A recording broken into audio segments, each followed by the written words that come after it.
मी स्वीकारली, पण देवेंद्रजींनी राजीनामा द्यावा ही आमच्या मनाला न पटणारी गोष्ट आहे. कॅमेरामन मयूर बारगजेसह मुकुल कुलकर्णी, एबीपी माझा, नाशिक.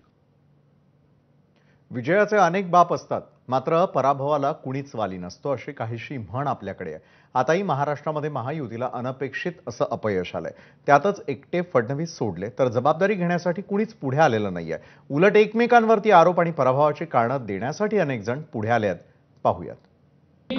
भारतीय जनता पक्षाच्या शीर्षस्थ नेतृत्वाला ही विनंती करणार आहे की त्यांनी मला सरकारमधनं मोकळं करावं. म्हणून त्यांना सांगितलं, एक आपण टीमवर्क म्हणून काम केलंय, टीमवर्क म्हणून आपण यापुढे देखील आपण काम करणार आहोत. दोन्ही घटक पक्षांना फायदा झालेला आहेच, पण त्या दोघांचा जर फायदा व्हायचाच असता तर बारामतीमध्ये आमचा पराभव झाला नसता. उमेदवारी उशिरा दिल्याच्या काही प्रमाणामध्ये त्याचा इम्पॅक्ट या ठिकाणी निश्चित लक्षात आला. काही जागा आम्ही बदलल्या, त्याचा फटका आम्हाला बसला. भाजप 9, शिंदेगड 7, अजित पवार 1. हे जे आकडे आहेत तेच या धुसफुशीचं आणि स्पष्टीकरणाचं कारण आहे. भारतात पुन्हा सत्तेत येण्यासाठी एनडीएचा घाम निघालाय, मात्र तरीही मोदी सरकार पुन्हा सत्तेत येते असं दिसतंय. मात्र महाराष्ट्रातले निकाल भाजपसह महायुतीसाठी अत्यंत धक्कादायक आहेत. भाजपसह मित्रपक्षांचा विजयाचा वारू रोखताना महाविकास आघाडीने महाराष्ट्रामध्ये दमदार कामगिरी केली आहे आणि त्यावरून आता महायुतीत स्पष्टीकरण आणि आरोपांचे वारे वाहू लागले.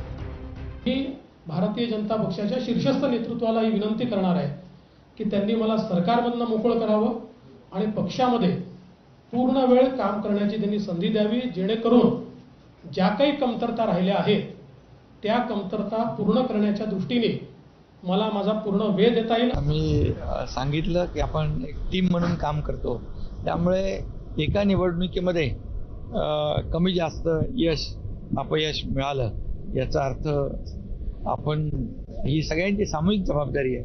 म्हणून त्यांना सांगितलं, एक आपण टीमवर्क म्हणून काम केलंय, टीमवर्क म्हणून आपण यापुढे देखील आपण काम करणार आहोत. सगळं समीकरण बघितलं तर असं लक्षात येतं, एकंदरीत महाराष्ट्रामध्ये बऱ्याच ठिकाणी राष्ट्रवादी काँग्रेस पक्षाचा महायुतीतल्या दोन्ही घटक पक्षांना फायदा झालेला आहेच, पण त्या दोघांचा जर फायदा व्हायचाच असता तर बारामतीमध्ये आमचा पराभव झाला नसता. नाशिक लोकसभेबद्दल जर बोलायचं ठरलं तर खऱ्या अर्थानं उमेदवारी उशिरा दिल्याच्या काही प्रमाणामध्ये त्याचा इम्पॅक्ट या ठिकाणी निश्चित लक्षात आला. काही जागा आम्ही बदलल्या, त्याचा फटका आम्हाला बसला. म्हणजे आमच्याकडे जी इन्फॉर्मेशन आली की यांच्याबद्दल नाराजी आहे वगैरे जे काय आहे, त्या पार्श्वभूमीवर जे निर्णय घेतले जातात त्याच्यात आमचे पूर्वीचे जे होते खासदार ते निवडून येऊ शकत होते. म्हणजे ही काही माहिती सुद्धा चुकीची जी आमच्याकडे देण्यात आली ते सुद्धा त्याला सुद्धा काही कारणीभूत आहे. विजय झाला की श्रेय घेण्यासाठी अनेक वाटेकरी पुढे येतात आणि पराभव झाला की त्याची जबाबदारी एकमेकांवर ढकलण्याची नुसती चढाओढ लागते.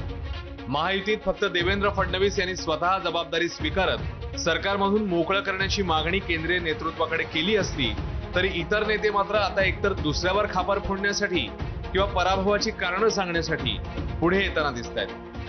ब्युरो रिपोर्ट, एबीपी माझा, मुंबई. लोकसभा निवडणुकीनंतर अजित पवार गटामध्ये फूट पडते का असा सवाल आता उपस्थित होतोय.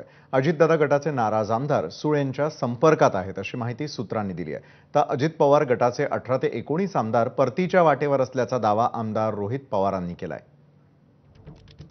माझ्या अंदाजाने 18 ते 19 लोक जे आमदार आहेत ते आमच्या नेतेसाहेबांच्या संपर्कात आहेत आणि 12 अजितदादांचे आमदार हे भाजपच्या संपर्कात आहेत. त्यामुळे पुढच्या काही दिवसांमध्ये काय होतं हे आपल्याला बघावं लागेल.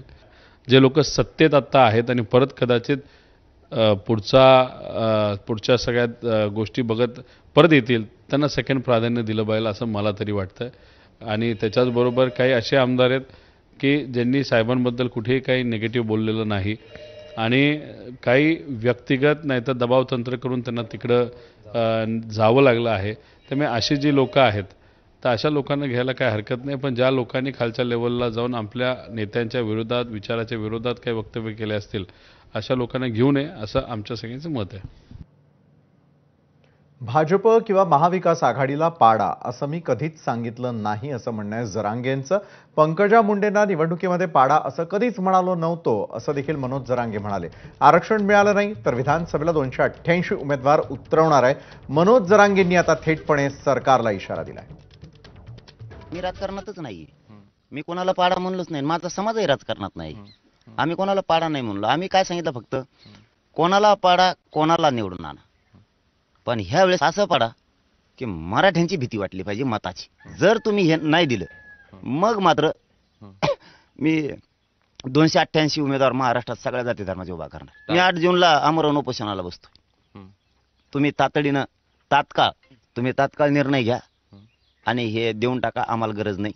मी जाहीरपणानं पुन्हा एकदा सांगतो मुख्यमंत्री शिंदे साहेबाला आणि फडणवीस साहेबाला की तुम्ही आमचा हक्क आम्हाला देऊन टाका. तर आज संपूर्ण दिवसभरामध्ये या क्षणापर्यंत घडलेल्या इतरही महत्त्वाच्या घडामोडी